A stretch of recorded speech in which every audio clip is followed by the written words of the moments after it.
নমস্কার বন্ধুরা, একান্নবর্তী পরিবারে তোমাদের সবাইকে স্বাগত জানাই। তোমরা দেখতে থাকো আমরা কি রান্না করে তোমাদের আজকে দেখাবো। আশা করি তোমাদের অনেক ভালো লাগবে, তো তোমরা দেখতে থাকো।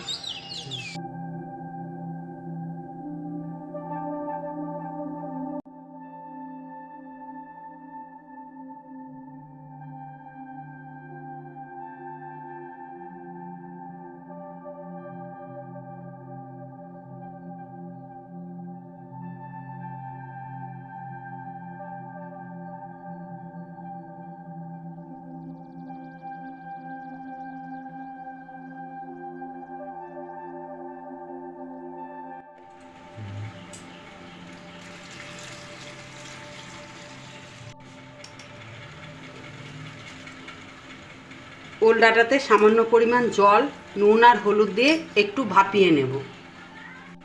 এই বিদেশি ওলের ডাঁটা না ভাপালেও হয়, কিন্তু আমি একটু ভাপিয়ে নিচ্ছি। কোনো কোনো দিন আমি না ভাপিয়েও করি, আজকে একটু ভাপিয়ে নিয়ে করছি। এটা ভাপ হতে হতে যে সবজিগুলো আমি কেটেছি সেগুলো ভালো করে ভেজে নেবো লাল লাল করে। কড়াই তেতে গেছে, এর মধ্যে আমি সর্ষের তেল দিয়ে দিচ্ছি। ওই সর্ষের তেলেই যে পটলগুলো আমি বনিয়েছিলাম সেই পটলগুলো লাল লাল করে ভেজে নেব। পটলটা ভাজার জন্য এর মধ্যে একটু হলুদ আর একটু লবণ দিয়ে দিচ্ছি।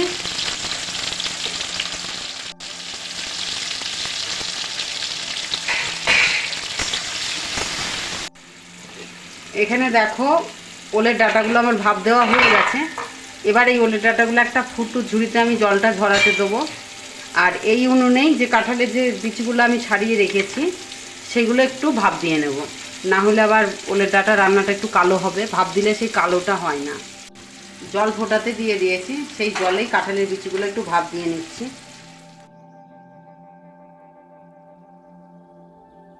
এবার আমি এই পটলগুলো তুলে নেব। ওই পটল ভাজার তেলেই যে আলুগুলো আমি বনিয়ে রেখেছিলাম সেই আলুগুলোও ভালো করে লাল লাল করে ভেজে নেব। তার জন্য তেলে আমি আলুগুলো দিয়ে দিচ্ছি, দিয়ে অল্প করে নুন ও হলুদ দিয়ে দেবো।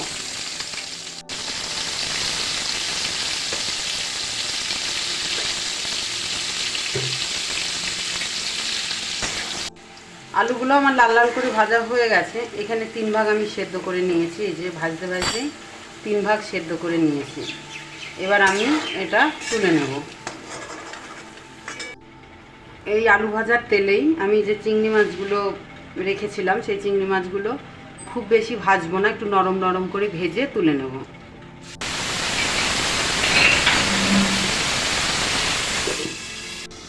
চিংড়ি মাছটা ভাজা হচ্ছে ততক্ষণ আমি এই ওলডাটার মশলাটা করে নিচ্ছি।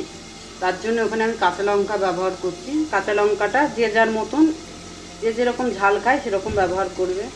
আর এখানে 1.5 চামচ মতন সর্ষে আমি ব্যবহার করছি, কালো সর্ষে। এটা ভালো করে ব্লেন্ড করে নেব। এই চিংড়ি মাছগুলো ভাজা হয়ে গেছে।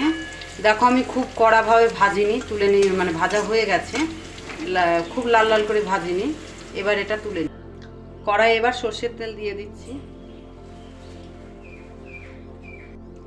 তেলটা তেতে গেছে, তার মধ্যে একটু শুকনো লঙ্কা আর 5 ফোড়ন দিয়ে দিচ্ছি। 5 ফোড়ন দিয়ে সুন্দর একটা স্মেল বার হতে শুরু করে দিয়েছে। এবার এই তেলেই আমি যে রসুনগুলো ছাড়িয়ে রেখেছিলাম সেই রসুনগুলো থেতো করে দিয়ে দিচ্ছি।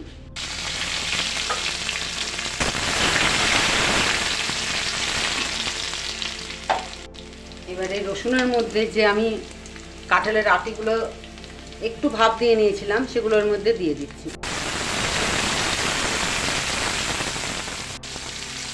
রসুন দিয়েও সুন্দর একটা স্মেল বার হতে শুরু করে দিয়েছে। এবার আমি যে ঝিঙেগুলো বনিয়ে রেখেছিলাম এবার আমি ওর মধ্যে দিয়ে দিচ্ছি। ঝিঙেগুলো আগে ভাজিনি, কারণ জল বেরিয়ে যেত, সেই জন্য আমি এই সময় দিলাম।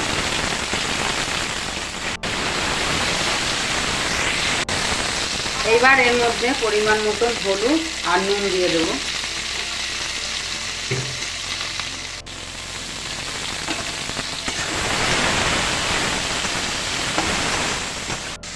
এখানে দেখো ভাজতে ভাজতে এই ঝিঙেগুলো আমার 3 ভাগ সেদ্ধ হয়ে গেছে। এই যে খুন্তি ঢুকে যাচ্ছে, 3 ভাগ সেদ্ধ হয়ে গেছে। এবার আমি যে সবজিগুলো করে রেখেছিলাম, মানে ভেজে রেখেছিলাম, সেগুলো আস্তে আস্তে এর মধ্যে মিশিয়ে দিয়ে মিশিয়ে দিয়ে ভালো করে কষতেই থাকবো। এখানে পটল, আলু, চিংড়ি মাছগুলো যেগুলো ভেজে রেখেছিলাম সেগুলোও দিয়ে দিচ্ছি।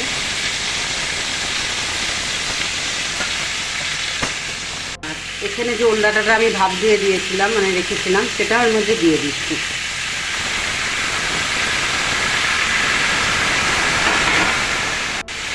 ভালোভাবে মেশানো হয়ে গেছে।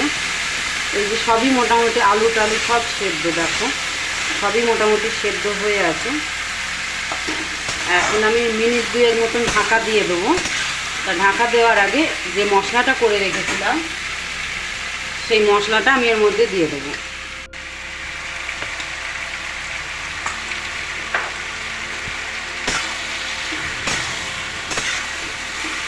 আমরা এখানে চিংড়ি মাছ দিয়ে করলাম, তোমরা ইলিশ মাছের যে মুড়োটা হয় সেই মুড়োটা দিয়েও করতে পারো।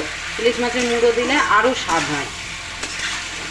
এখন আমি চিংড়ি মাছ দিয়ে করলাম। অন্যদিন মাছ ছাড়াও রান্না করি, নিরামিষভাবেও রান্না করি। ওলের ডাঁটা আমাদের বাড়িতে সবাই ভালোবাসে খেতে। আজকে তোমাদের আমি চিংড়ি মাছ দিয়েই করে দেখালাম। এবার মিনিট 2 মতন ঢেকে রেখে দেবো। দেখো এখানে সবজিগুলো সব 100% সেদ্ধ হয়ে গেছে। আর এখানে আর আমি নুন ব্যবহার করছি না, কারণ যখন আমি সবজিগুলো ভাজি তখন নুন দিয়েছিলাম, এবং যখন ভাপ দিয়েছিলাম তখনও নুন দিয়েছিলাম। এখন আমি এর মধ্যে স্বাদ আনার জন্য একটু চিনি ব্যবহার করব।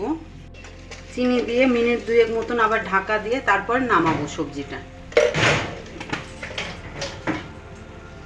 চিনিটা গলবে সেই টাইমটুকুনি আমি একটু ঢাকা দিয়ে রেখে দেবো, দিয়ে তারপরে নামিয়ে তোমাদের দেখাচ্ছি কেমন হয়েছে।